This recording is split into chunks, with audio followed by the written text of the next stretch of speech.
everyone. Hello, PaleyFest. I'm Simone Boyce, and I am so thrilled to be hosting this conversation with you all tonight. This is going to be so much fun. Let's not waste any time, shall we? Let's go ahead and bring out our special guests. Please welcome Allison Page, president of Magnolia Network, as well as Chip and Joanna Gaines, co-creators of Magnolia Network. Hi. Hi. Are you right here? Yeah. Where'd he go?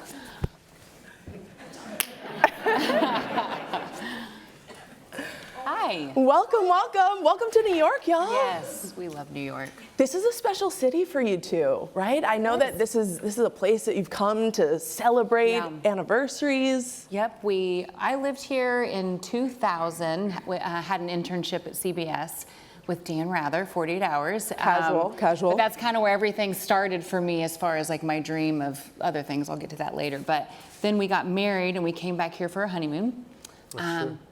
What? I said that's true. I heard something else. Well, so far I'm just basically fact-checking you, and so far everything you've said is truthful. So anniversary, and then now it's just we just love the city. There's something about it that's so special.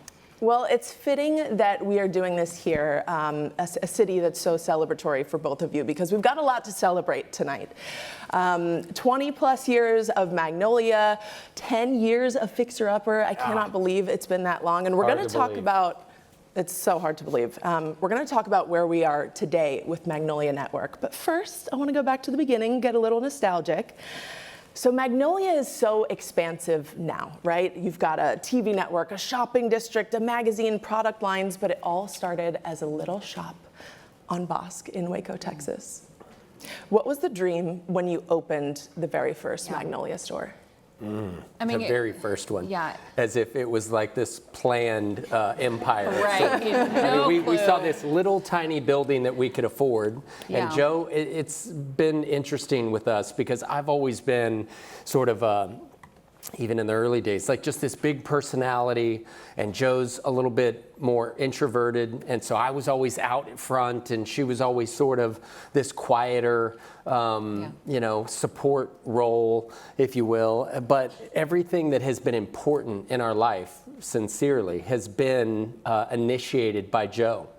And so it's just like the little shop on Bosque was just this little tiny building on just a very quiet little street in Waco, Texas, really kind of like the wrong side, as the movement was all happening downtown. There was no commercial action happening. Oh, it was exactly opposite, and I remember her dad and I, who almost agree on nothing. Philosophically, my father-in-law, who's a great person, this is going to sound worse than I intended, but he and I are just like cut out of very different cloths, And so he and I sat there as she was trying to sell us on this building, and he and I were like, I don't think this is going to work.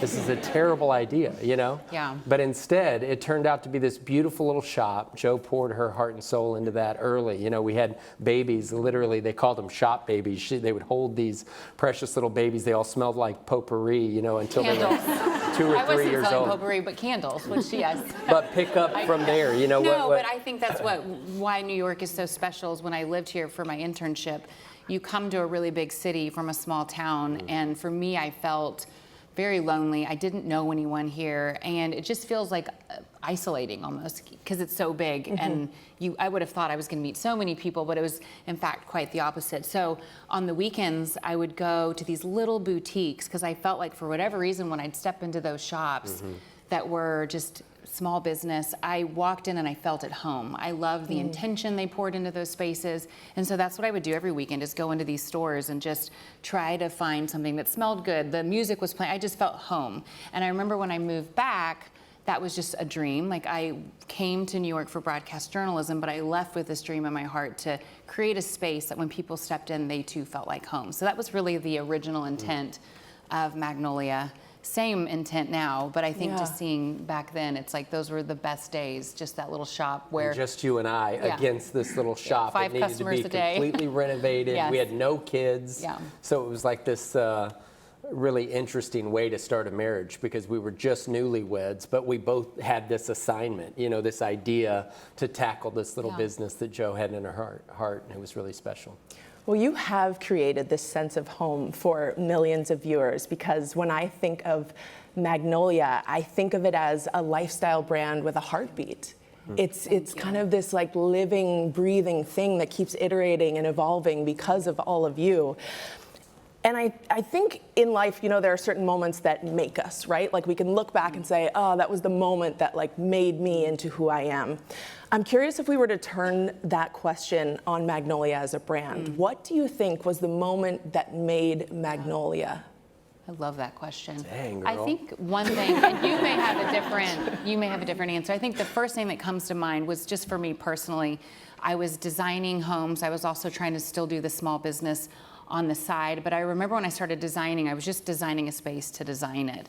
And then as my kids were getting older, I would start to watch how they'd interact in the space and realize I guess the intent at the time was to create a pretty space. But when I saw that my kids didn't know how to interact with it, something shifted for me, which was like, well, I don't ever want to just do something pretty that doesn't work or function for the family. And so I think in that moment, I realized story is everything, intention is everything. So whether that's our business or design, I wanted to make sure that that was the first thing that was like the first goal was how do I tell that story? And so I think when you look at everything we do within Magnolia, it all starts with story. So for me, that was like a pivotal, it has to be story. It has to be that authentic place of intention. Yeah.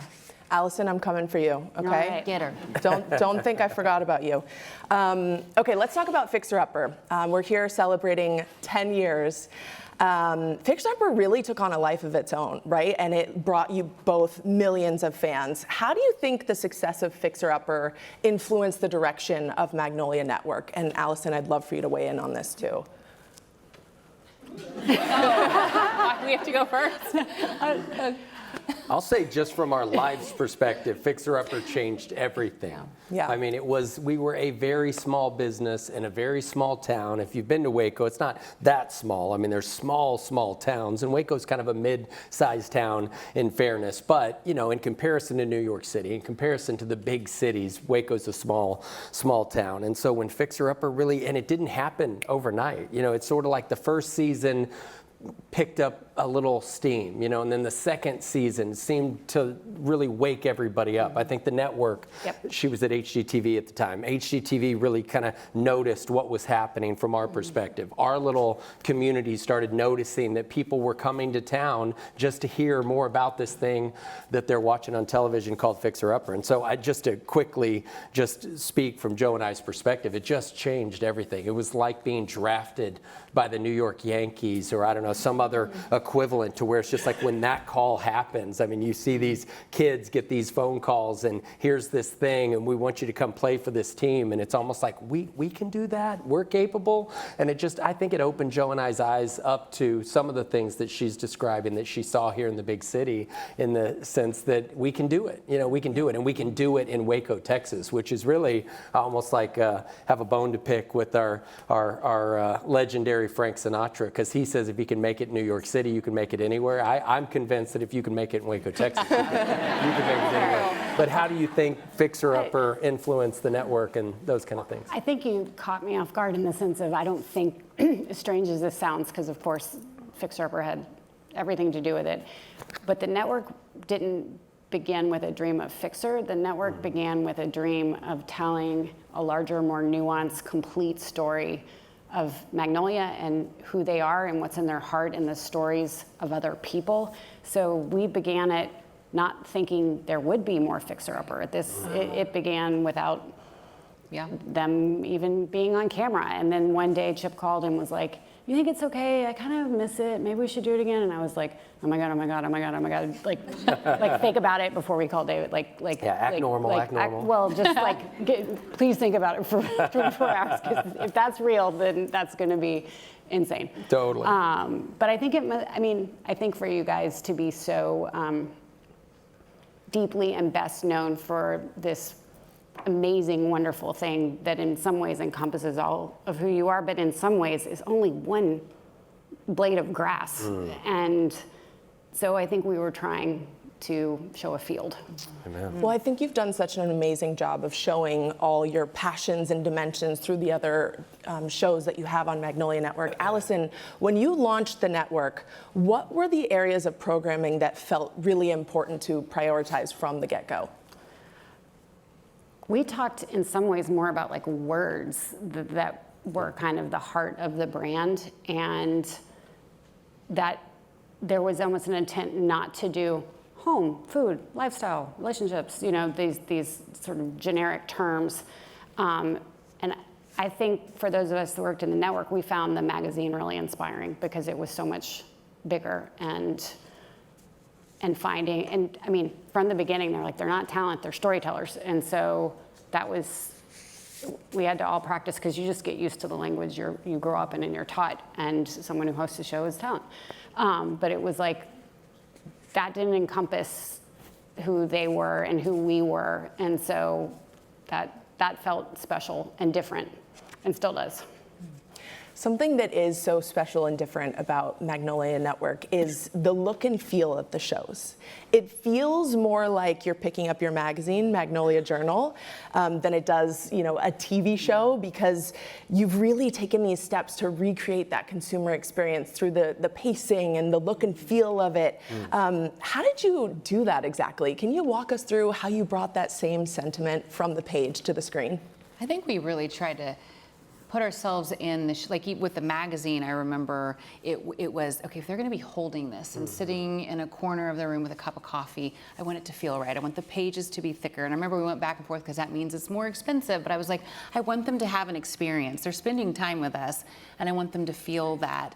And I think the same idea with the network, this whole idea that we really rallied behind was like time well spent. If they're coming to watch a show on Magnolia Network, we want them to feel like it's a little slower paced. There's a little more detail that you would notice. It wasn't about making a show for anything other than how do we tell their story? How does that storyteller weave in and out? And like Allison said, sometimes it was cooking, but then it would move to design. Like, it's like, what story are you telling? We want to tell that, but we didn't box our storytellers in. So I think the whole idea of, if someone's going to sit and spend time with us, we want them to feel like it's different, it looks different, it sounds different, because we care about and we value the fact that they're spending time with us. So hopefully those small details, thank you for noticing, but that people would notice. Yeah. Allison, I'd love for you to elaborate if you have anything you want to add to that. When you were saying that, I was just thinking for the team who's here, I got to a point where I was like, no more birds. Like, no, why is there a bird in every single but I do think that sound is so core to, and there's a different pace, and it feels so nice anecdotally when someone will comment on that. Like, it's calming and it's peaceful, which you would not think are the terms that you're like going for in cable television. right. Yeah. But I think we wanted to be an alternative in that way, and that it was thoughtful and beautiful. Yes. We felt like there were plenty of places to go for sort of busy, chaotic, crazy concepts and contexts where we just were sort of desperate to create an environment. And when Joe said it was just like this idea that when you've binged watched something and then you get up from that experience and you feel disgusting. Yeah. You feel like you've been in a casino for 72 hours and you come out and you're not even sure what time of the day it is. We were like, what would be the opposite of that? Because we feel like there's lots of opportunities for those experiences, but maybe there's an opportunity for something a little peaceful, a little calming. Something that reminds you of your grandmother, something that reminds you of home, something that reminds you of your family. Those were sort of, and even what Allison was describing, it was like, we don't even go in with these lofty ideas that we're the smartest people in the room and we can construct these monstrous sentences, but we can think of a word that makes us feel some kind of way. And that word is sort of what starts the whole process, and then it sort of unfolds from there. I know story is the glue that really holds this whole operation together. Can you describe how you go about creating synergy between the different aspects of the Magnolia brand, between the programming, the magazine, the retail sector? How do you evaluate how to navigate that? I think that's one of my favorite things about what we get to do at Magnolia is like we have these times or these sessions. Some of the team is here today where we sit and we go in kind of with no idea what we're going to step into, but we dream about the future theme. So for the magazine, every issue is a theme, but we have to think about that theme a year and a half before the actual magazine hits the newsstand. So we'll sit in a room and think, okay, we just got done with one. For 2026, what do we feel like the reader's going to want to read about? What do we feel like, the guests when they come to the Stylers are going to want to experience? So we dream. We have this like whole vision day or week where we sit and we dream about themes. Once we land on a theme, then that word goes to the retail side where we're curating and designing product, to the magazine team, to all of our content we write on like the blog network. We'll call AP and say, hey, what shows can we do that have to do with this theme? So we really try to weave in that intention with everything we touch. And then when you go to the silos, if you have gone to the silos before in Waco, all of that comes to life there. So from the visual display to the products, again to the magazine, that full story comes to life. But it's definitely a lot of planning and intention and a lot of whiteboarding and deciding yes or no. But I feel like it's like the North Star. The magazine, those themes are the North Star to everything we do. And it kind of just keeps us all focused for what we're doing ahead. And if any of y'all are familiar with retail, this sounds totally normal to you, what she's describing, or it sounds a little weird that you're having to predict what could be happening in 2026, but retail's the same way. You've got to buy these products essentially 18 to 24 months in advance. So retailers like Target and, all the greats, I mean, I don't mean to, single out any particular retailer, but retailers that are in the space have to predict in advance what consumers are going to be interested in 18, 24 months out. And something about that is really, we've fallen in love with that process. The idea that time that you're just describing, which basically leads you to the theme, which is essentially the season in that particular moment in 2026, and then everything becomes awake behind it. The products fill those, those lanes. The network then fills in those lanes, because same with television. I can't come up with a show today and it air tomorrow. You come up with the show today and it airs 18 months from today, something like that.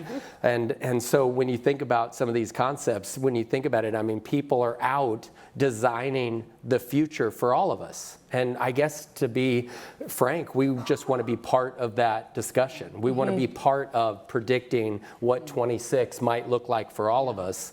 And we have a very optimistic, hopeful outlook. That's just our MO. It's who we are. We believe in family. We believe in home. These aren't catchphrases. These are real. Joe and I have a beautiful marriage, 20 years plus, 5 beautiful kids, one of which is with us here in the big city this weekend. And it's just like, this is important to us. And we want to be 80-year-olds sitting on a rocking chair somewhere, reminiscing about the impact that we've had, not only on our family and our community, but what if? Why not? Why not the world in that sense? And so when we think about these ideas of predicting the future as it relates to 2026, what if it was a great place? What if it was a beautiful moment? What if it was an opportunity for all of us to come together as opposed to ripping each other apart? What if? Why not? I guess I'm running for president now. I had no idea. Yeah, thank you. Thank you, ladies and gentlemen. Wow. Thank you. This took a turn. Wow, I didn't see this going. I didn't see this going exactly this way. Breaking news. Yeah. I'll throw all these out now. Oh, man.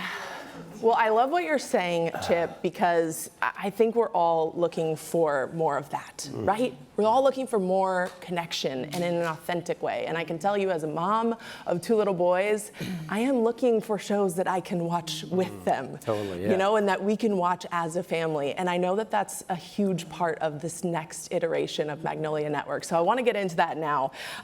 You've got a new slate of shows that is so splashy and joyful. I can't help but smile as I read these show titles. Second Chance Stage, Human versus Hamster. That title. That was my idea. Okay. Fingers crossed. I'm banking my reputation on this. I have a lot of questions about this one. And Roller Jam. Where do we start? Let's see. Okay, I'm going to take us back to Second Chance Stage. And you know what? I'm gonna bring all of you into this too. How many of you have a long lost dream? Raise your hand. That's it? Yeah, come on, put them up high. Be proud. Yeah, this is so universal, what you're tapping into here. What's your long lost dream? I am the one asking the question. Oh, excuse me. Oh, that would have been good. What was yours? You were raising your hand. Oh my gosh, baseball, I know, babe. oh, yeah. Heartbreak Hotel for Chip Carter Gaines.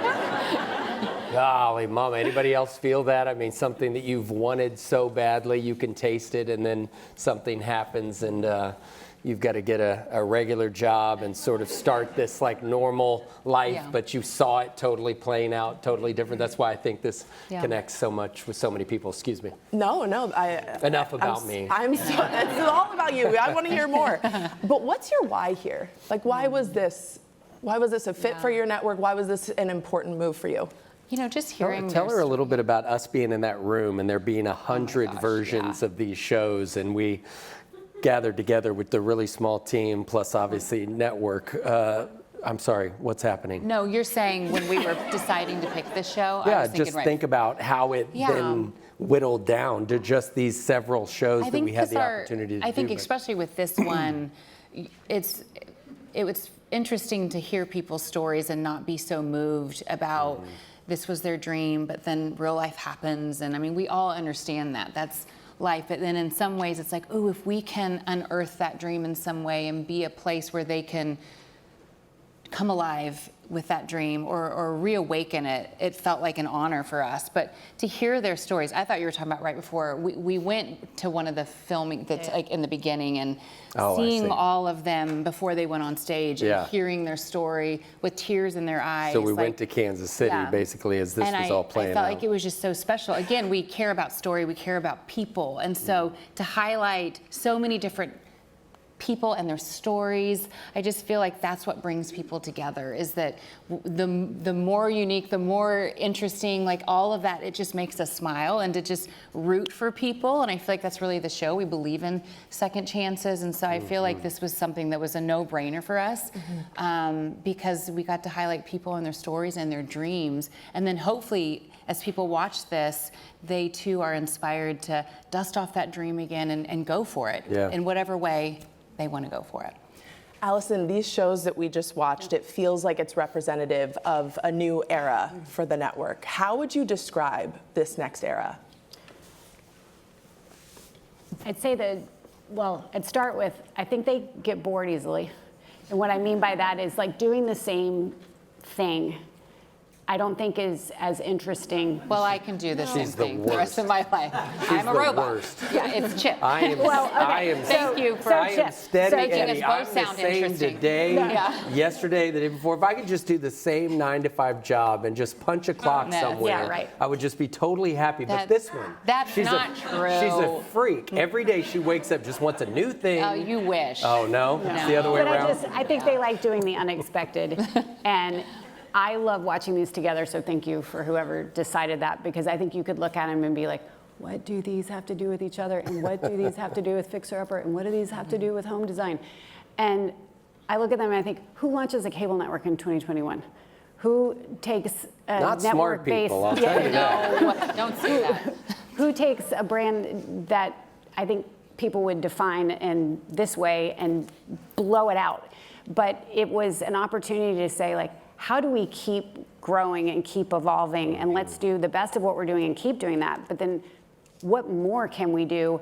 And the idea that they were talking about connection, this idea that like people watch screens all the time, but they don't do things together as much. And so we talk about, like, when I was a kid, my parents were like, don't watch too much TV, but we would watch like Family Ties together or something. And so the idea that for me with kids that are going to play Xbox and going to watch YouTube, and that's the world we live in, and that's true, but like actually watching TV together is a shared experience where you're rooting for characters and you're, so even though some of these shows don't feel definitively like a family, but we're gonna show you another one later, sneak peek, which is pretty awesome too, and looks nothing like the other three, but it's something that you can sit down and talk about and you can root for someone. And I was thinking about that word idea, and it's like joy, like, in all of those. And it's something, because it's from their hearts, you know that it's going to be safe, it's going to be fun, it's going to be unexpected, and it's going to be joyful. Yeah. Okay, let's talk human versus hamster.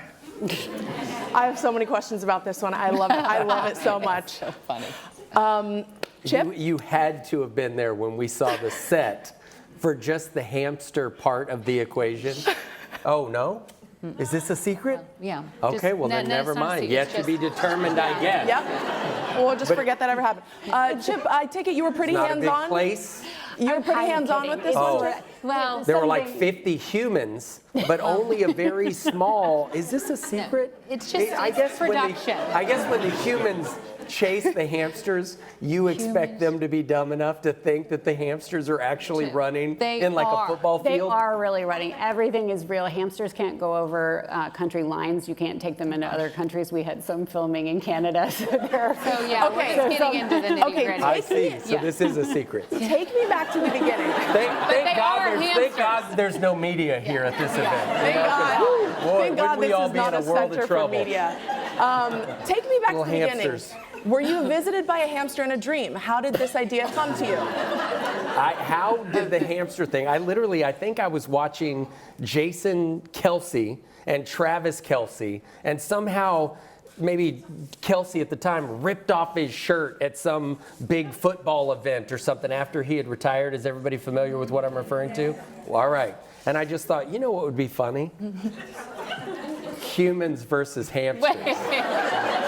You know, and I mean, it's just like Well, right then it was yeah. like, Willie Nelson says he wrote some of his most famous songs literally in 15 minutes, like in the, you know, on the way from point A to point B. Yeah. I feel like this was my point of inspiration, watching But I Kelsey think, rip like you his said, shirt off. when we were in that room dreaming about what shows for this idea of watching together, we felt like there was the moving ones that could move you to tears, but also joy, all the things. And then, you know, everything felt, we wanted to make sure it was like we don't take ourselves too seriously. So we felt like this human versus hamster was just so silly. So silly, So I love it. silly.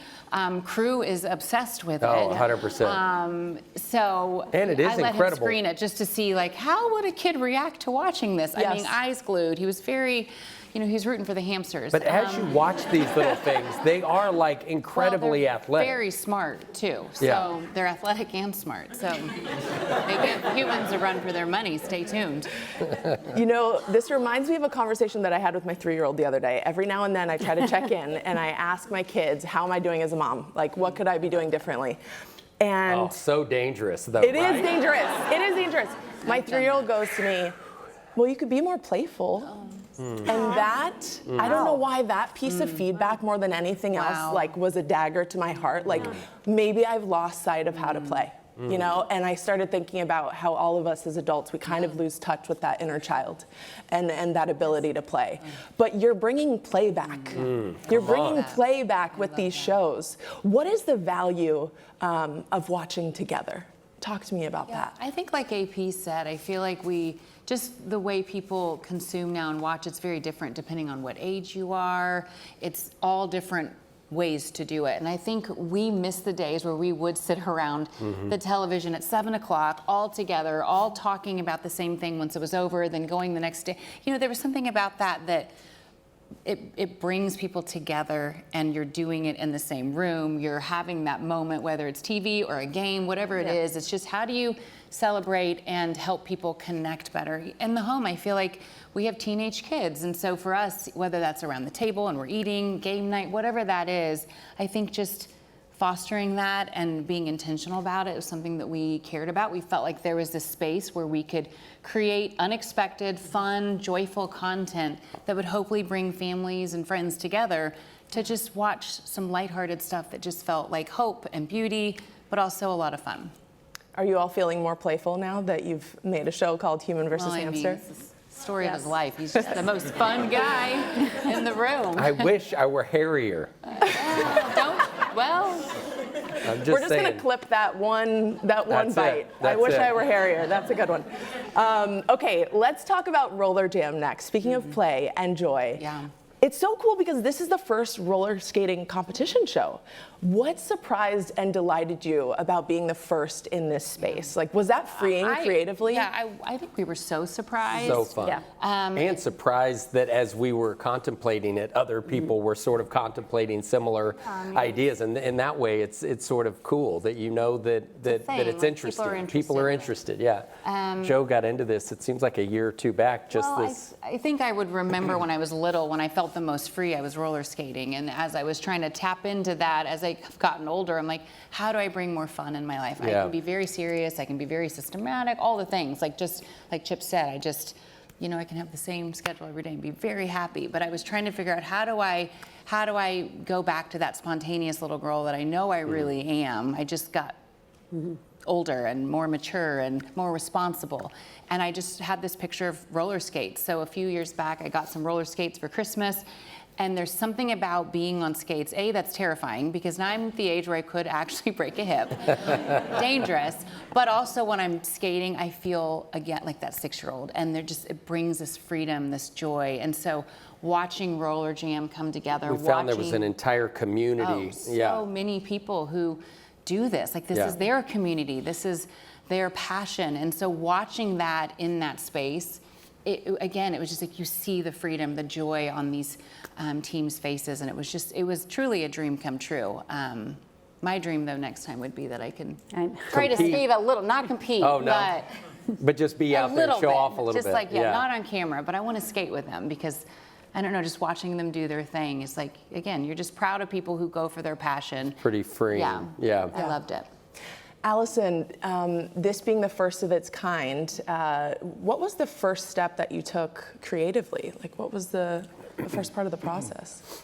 I'll say, for as much time as we've spent together, they still surprise me in that we'll bring 100 things, and I'm like, these 3 things are not going to be interesting. And he's like, human versus hamster. Like, this is something. And it's like, oh, no, I think that was kind of a joke. No, it's not. But Roller Jam, I think... Don't bring jokes to our meetings. I'm so dumb. I picked the one that was intentionally set up as a joke, as a real... I was like, oh my gosh. But it came from... I mean, you loved roller skating. It was like, where is the passion? And then this has not happened before, which was another bonus. I mean, it's interesting because Second Chance Stage felt like there have been a lot of talent competitions, but we have to do it differently. Yeah. But this felt like, how has this not been done? And it's so joyful and it's so fun. And the music and the teams and the culture and the fact that skating in Miami is different than skating in Venice is different than skating in Nashville. So to understand there was so much story there and just fun, and watching someone do a skating routine for 3 minutes with like great music is killer. The definition of joyful, I think. So that one just felt so right. I mean, it was this idea of what would families want to watch together, and also truly for the company that we live in terms of Warner Brothers Discovery, is there white space somewhere? And and it felt like there was white space in Max to make shows that the whole family could watch together. So that was a guiding principle, but that one just felt like instantly right. And we'll show you guys at the end, but there's one more sneak peek coming, which also felt similar, very right. But I love I just love the range of it, because you think like, what does this have to do? And I don't know that people will watch it and think that, but it's fun to come here and to get to talk about it as a shift and as a kind of growth of who we are and what we do. Yeah. Well, it's fun to surprise people, right? You mentioned the word unexpected earlier, and there's a lot of value in that. Okay, we do have a surprise, speaking of surprises, although I think you all already know that we have some special surprise guests coming out tonight. So let's go ahead and bring out the host of Roller Jam, Grammy-nominated singer Jordin Sparks, and judge and Olympic figure skater Johnny Weir. Hey!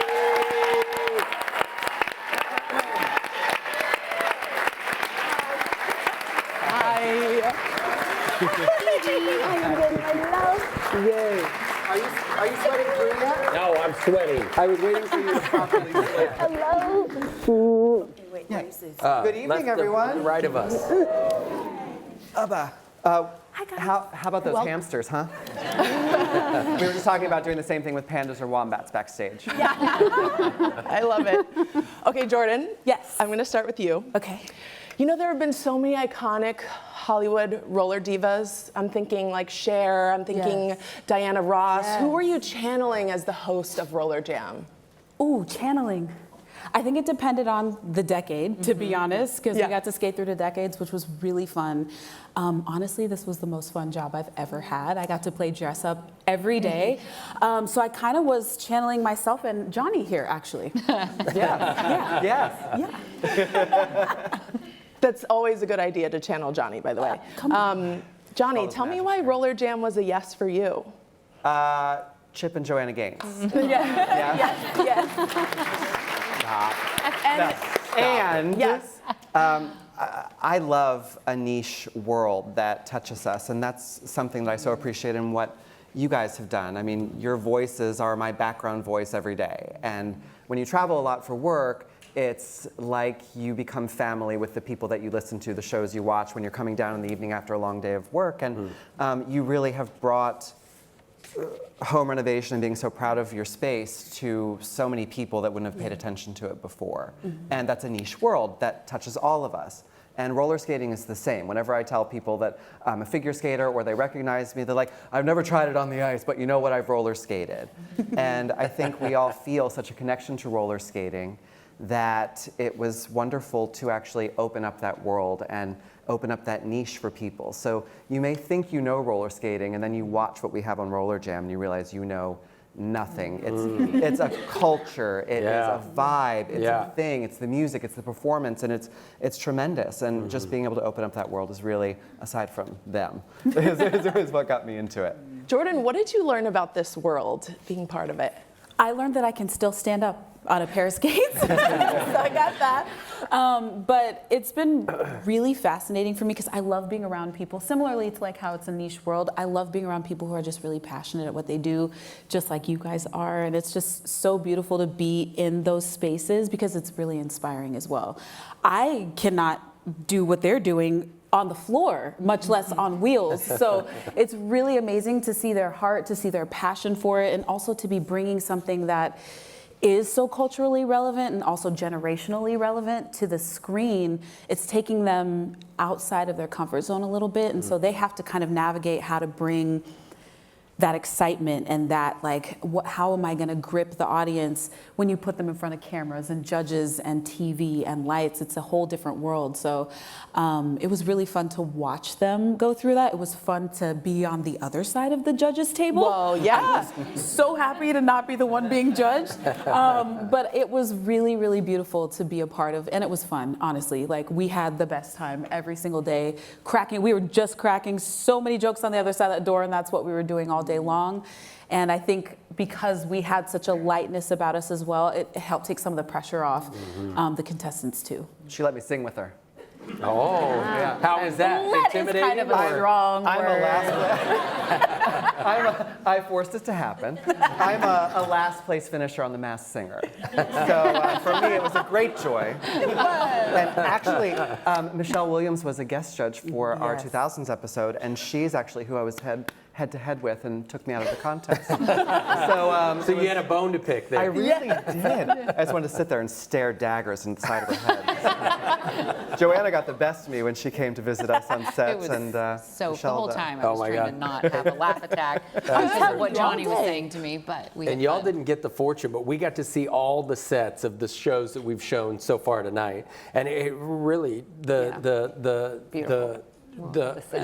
set was arena. just Yeah. spectacular. You walked in, It was like a and it party. felt like Yes. a party. The rank Y'all, and- of course, all crushed it, but I mean, Thank it you. just felt like a big league, energy there. world class scenario, and for us to was. sort of see where the dollars were spent and the cameras as they were set up, and even the, I don't know, just the Production of it, the production of it all just seemed like it was on par with some of the biggest shows we've seen. So it was just fascinating to sort of, especially from our little ecosystem, because we come from like, if there's 3 or 4 camera guys and a sound operator, I mean, Joe and I are like overwhelmed. Wow.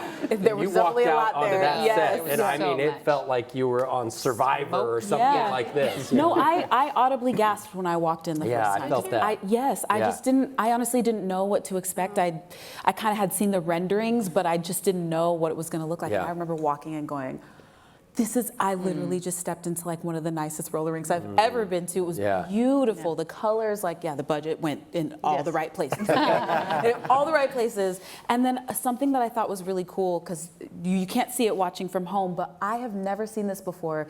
When they were doing Steadicam, he was on skates. Yes. Wow. He's And so, amazing. when you see them kind of do this, or they go around them, or they're flipping, he was actually on blades. Yeah. So that was a little bit different, but he was on skates, and I was fascinated with a 70-pound rig on. Totally. With skates, capturing all of that. That was something that I never even knew existed, so I definitely learned that. I'm not going to be doing that. Yeah. But he was great. He was great. Well, you could feel how much joy was on set just watching this. You could feel that joy come through the screen. Jordin, as you were talking about interacting with the competitors, I was thinking about you and your time on American Idol and how much empathy you probably had for these competitors, because you know exactly what it's like to be in their shoes. Johnny, same with you. I mean, you've competed on literally the biggest stage in the world, the Olympics. Talk to me about how you harnessed your experience as competitors and how that influenced your performance and your interaction with these competitors on this show. Yeah, like I said, it was really nice not being the one judged, but because I've been there before, it was really lovely to be able to kind of be the liaison between the judges and the audience at home and the live audience there, and also the contestants. I was able to stand up at the judges' table while we were kind of giving scores, and then I got to walk down on the floor and be with them. So it was really nice to be able to stand there and kind of help them through that mental and emotional journey that happens as well when you're doing something you love so much. And you feel like you've done the best that you can, but all of a sudden you start questioning everything. And so it was nice to be able to be down there and like, look, it's okay. I've been in your shoes, maybe not your skates, but I've been in your shoes. And, no isn't the end. Like if they didn't make it, if they didn't go on to the next round, no is not the last thing you're going to hear. There's a chimney, there's a sliding back door, there's a basement, there's so many other ways that you can pursue what you want to do. So that was a lot of fun. And I had really good mentors or people to watch in terms of the hosting side of things.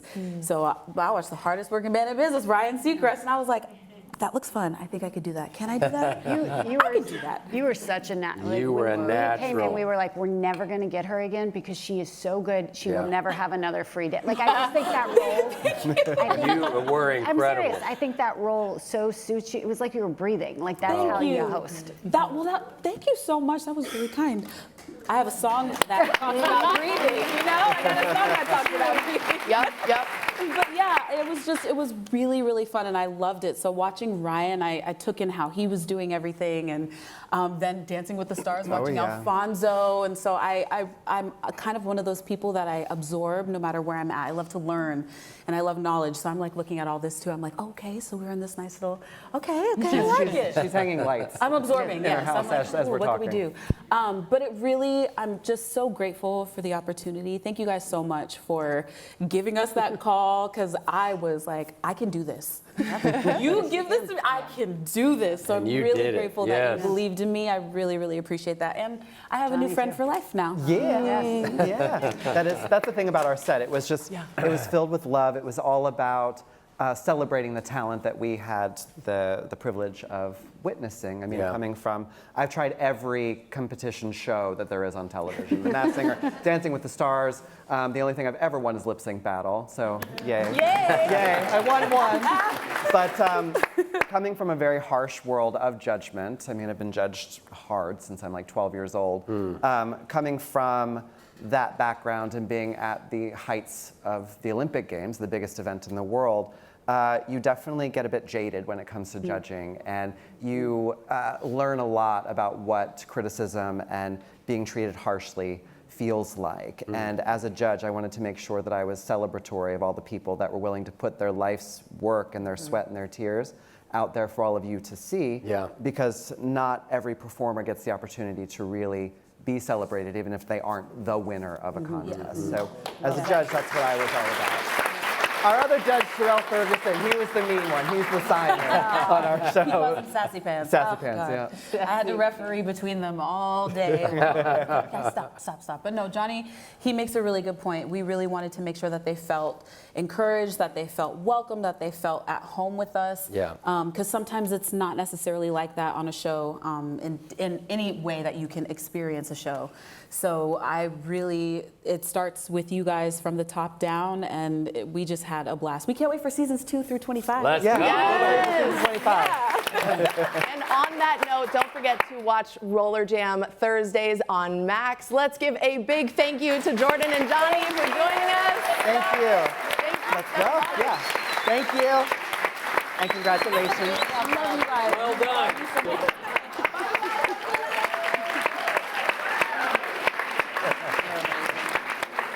I just love how you can feel the love. Like, the love is so real. It's beautiful. Okay, so we've spent some time today reflecting on the new era of Magnolia Network's legacy. And we have a clip that we'd love to show that we feel is really emblematic of this new direction. So let's take a look at Back to the Frontier. This is an exclusive first look at this brand new series. Wow. This is radical. This is a radical experiment. Oh, your little family would have crushed this I'm not social experience. I'm not so sure. No? Allison, it's so cinematic. The attention to detail is unmatched. Will you tell us about the lengths that production went to not only make this a beautiful, immersive experience for the viewer, but also functional enough for the families to authentically exist in the 1800s for 8 weeks? That's the craziest sentence I've ever said. We had a wonderful production company, wall to wall, and the attention to detail is something I have never Bananas. seen. Yeah. The art department, who worked on, Last of Us and Fargo. I mean, just so talented. But when they build sets, it's not usually for people to literally live in for 9 weeks. And it's so interesting, like you say, it's so radical, and it is, but it isn't, in the sense of Frontier House 20 years ago, 25 years ago, at its core similar, but when we went and visited, this idea is radical today, like with phones and technology. And we were, I think, the first people that had seen them, other than the camera operators, totally. For a month. And it was like, one of them said, like, the first night we didn't know what to do because we finished dinner and then we just like looked at each other, like, stared at each other. and I had this moment where I was like, Reminded me of this. Joe and I's first date. What's happening here? I didn't realize we could go this long without communicating and, But this was I thought this is the aspirational moment for the audience, like the idea that you could be, like, as hard as it is, and it sounded really, really hard, and I wouldn't really want to do it. At the same time, the idea that you could connect with your kids like that just sound like, I want to know today. We just finished filming, but I want to know what it felt like the next day and the next month and the next year. Like, how do you take that experience? Because they spent every second together, and there was no plumbing, and there was no electricity, and there was no, I mean, they really, truly, and again, the attention to detail. One of the kids was like, at the outhouse, there's no toilet paper. Well, of course there's no toilet paper, but there was newspaper printed from the 1880s, and it was accurate. Like, and that was their toilet paper, I guess. Wow. But it was, I mean, in the general store, my gosh. Gilbert's, I mean, What it a was, doll. They've got a general I know. store, basically, shop owner, and this guy was even in character Amazing. what felt like the Yes, whole time. yes. So, like, when you would go introduce yourself to him, you didn't know exactly how to interact with him, and he would sort of stay in this, like, 1800s character. It was just fascinating. It was incredible. You both just got back from the set, right? Yeah. How did your Banff, Canada, which is an amazing place to visit. If you haven't been, if y'all could please not report on that either, I would really appreciate it. What We're gonna edit that out. We're gonna edit that out. American Frontier. There you go. There you go. I remember when we got to location. I'm never going to be invited back to one of these things. It's the last you see of Chip Carter Gaines, you watch. minus my short stint for run for president. Yeah. Then I'm going to ride off into the That'll be what sunset. they remember. All right, keep going, babe. But I'm when sorry. we got to the location and we met the families, I mean, the whole time I don't know what was happening, but I wanted, that's my phone, sorry. Oops. I wanted to just cry. Like there was something about, good job, Brock, seeing these families where they were saying the first night we didn't know what to do, and then now they have all these games set out, and they have we these, saw them weeks into it, so by that point they had gotten they acclimated. figured out the rhythms. But I feel like there was just something about it that felt so pure. It felt so good. And it's not that we all have to go back to the 1800s, but it is, again, about family and being together and having conversations. And I mean, every family Community. we talked to, literally, we said, what are you going to do first when you get back home? And it almost felt unanimous that it was going to be some type of a shower. Yes, shower. I mean, all of them Real were shower. very adamant about these showers. Yeah. And it was hilarious. I'm actually kind of particular. I mean, this is, who isn't? But, you know, when people don't smell wonderful, I'm like very alert of that. very alert. These people all smelled wonderful. They did There smell was nothing wonderful. from that perspective, but just this idea. Oh, did they know we were coming? Maybe I see. cute. So they had a preemptive moment. They smelled great. Everybody was wonderful. But the fact that literally these teenage kids and these moms were like desperate for these showers, I just thought that was fascinating. yeah. But on the backside of that thought, they were like, I hope we never go back to how we were before we had this opportunity. And it was, I mean, we felt like it was going to be impactful and real, but to hear these families collectively and unanimously say we've learned something so real and impactful for our family that we hope and we like aspire to like bring some of these things with us back into the modern world. It was pretty cool because we could all spend a little less time on our phones. We could all spend a little more time being playful. I mean, some of the things your kids were referring to, I mean, it's like that's not a lesson for you. That's a lesson for all of us. And I think we were just really, we left that frontier space somewhere on Mars. Somewhere in the American West. No, somewhere in the American West. Oh my gosh, of course. Hey, I will say this is funny. American, North American. Oh, okay. All right. That's fair. That's fair. I was going to say, because we've got a Paris, Texas, and it really is true. You can come to Paris, and it's not but a few hours from Waco. But maybe there's a Banff somewhere south of the Canadian border. But these kids were making preserves, bread, their own butter, their own milk. They're milking cows. When we would go to each homestead, you'd see them working in the garden, and the kids were so excited to show me what they were growing. Oh, yeah. So even some of these life skills, like the girls were like, we're never going to buy butter again. We're never going to buy, we're going to make all of like these life skills. They had root cellars, like that you would see all the things they made.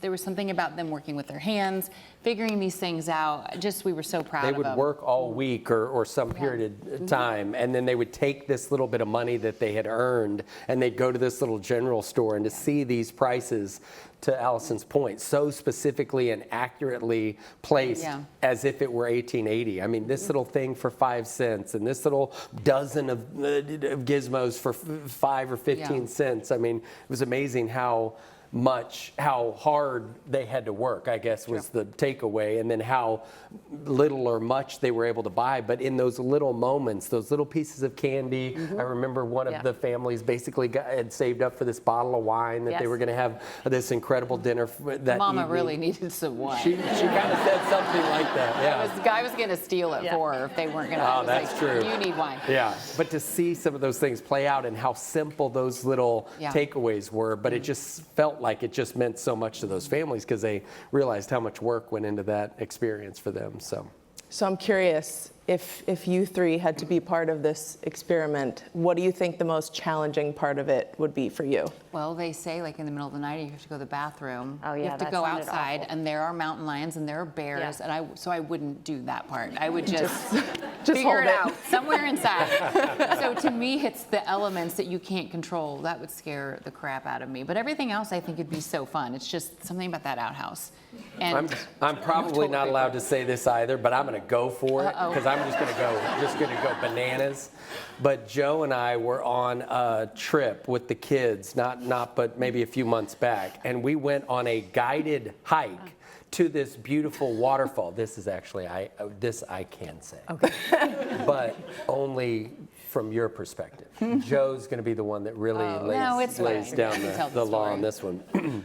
But so we're being taken down by this guide. Whole family's doing great. Joe appeared to be doing great. Well, downhill was great. We go down and we see this just magical, once in a lifetime waterfall. Everybody was just thrilled. The kids got in it and you could almost take like a mud bath out of it, and then you got in the waterfall. It was just incredible. Well, on our walk back up, which was just like a normal walk, it's a total normal walk. Like say if you had to go to the mall and your car as you came out, you realized you'd parked a little further away from the front than you thought. It was sort of like this type of a hike. Well, for no logical reason, my wife is like, just leave me here. Just leave me here. I was like, but by that, you mean to imply like we're going to leave you here to die? You can see the car, there it goes. It's a little more dramatic. But so I think Joe, in the middle of the night with the wildlife and the bears and the cougars, I think she really would just leave me here. And then me and the kids would literally be carrying Joe out to the porta potty or the outhouse, you know. That's the way it would go with Joe and I. I would make it like it was easy. You would for sure make it. I would make it. Look at me. I right this minute have a pocket knife. How I got through security with this, I have no idea. What is that? A flashlight. Chip, is very powerful. You never know. Chip, what is this for? Very powerful. What do we need it for? Every day, this is his outfit. Sort of like, I'm convinced that, MacGyver or just never know end when of you the need a world, I little don't know, something is going to screwdriver. happen and y'all are going to all be thrilled to death that I'm here. Yeah, Joe always jokes because it really is, it's sort of a funny little tool because when you get the pliers out, I mean, you really do wonder, what exactly do I think I'm going to be able to do with this pair of pliers? Say, a bad guy were to burst through the door, it'd be like, thank God I've got my pliers. But I would crush it. But ironically, I probably couldn't bring these tools. They weren't available in 1880, so I'd probably be in trouble. Could you make it? Could you make it in that environment? Like, No, I have I need like a firm mattress and like 3 pillows in each one. But I hold a pillow and I need like the right comforter, and the beds look so They were like all straw. They were. They literally. Mean. No way. And I mean, bless no their hearts, they Tempur-Pedic. had gotten acclimated to this, but they kept bragging about these mattresses that they had made Yes. out of like Yes. goat hair and hay. Well, and we were all looking at it. I don't know. It was like hard not to be a bit offensive to them because again, it's hard to make that thing. Yeah. But we were kind of like touching it with our, like barely. We didn't really want to engage with it. And they were like, "No, you can jump on it. Get in there." And we're like, "Oh." But it was real. And it was so sweet because each of them were so proud to show off like each of their little spaces because they got these spaces. The idea, the concept was almost as if they had kind of stumbled upon like a partly built. Is that? Yeah, a lot of people on the frontier like gave up and went back, and so there would be a half-built house. So one was completely missing a wall, and one didn't have a completed roof. So they had to fix that, or there weren't beds, so they had to figure it out. Yeah, but after weeks of this, which is when we saw them, each one of them were like, "Oh, come look at this, come look at this." The kids were each showing us their little spaces. I mean, it was like as if you had just seen their house in the suburbs. I mean, it was really sweet. Wow. Well, I'm going to take a hard left turn from goat hair mattresses and pliers. It's been really lovely reflecting with all of you. And I know that you do everything with intention. That's so clear. So whenever families are clicking on that remote, they're clicking on Max to watch these new shows, what's your hope for them and how they feel? I think you were saying earlier about the human emotion. I feel like so many times just in life, we just get busy. We forget to feel. We forget to see, we forget to just stop and be. And I feel like our hope is when people are watching these shows that they feel something, whether that's that childlike spirit they once had or that rooting on somebody else and celebrating someone else's journey, or just joy that makes no sense because it's a hamster, racing A hamster. a grown man. But I think it's just getting back in touch to that of just feeling again. And so that's our hope, is that when people watch this, that it wakes something up. Again, I love that you said we're playing again. And I think that's for all of us to really be challenged by. Yeah. Allison, how about you? I don't think I can top that, That's actually. That's totally fine. Pass. Okay. Well, with that, I'm going to wrap this up. Let's give a big thank you to our incredible guests, Allison Page, Tiff Gaines, Joanna Gaines.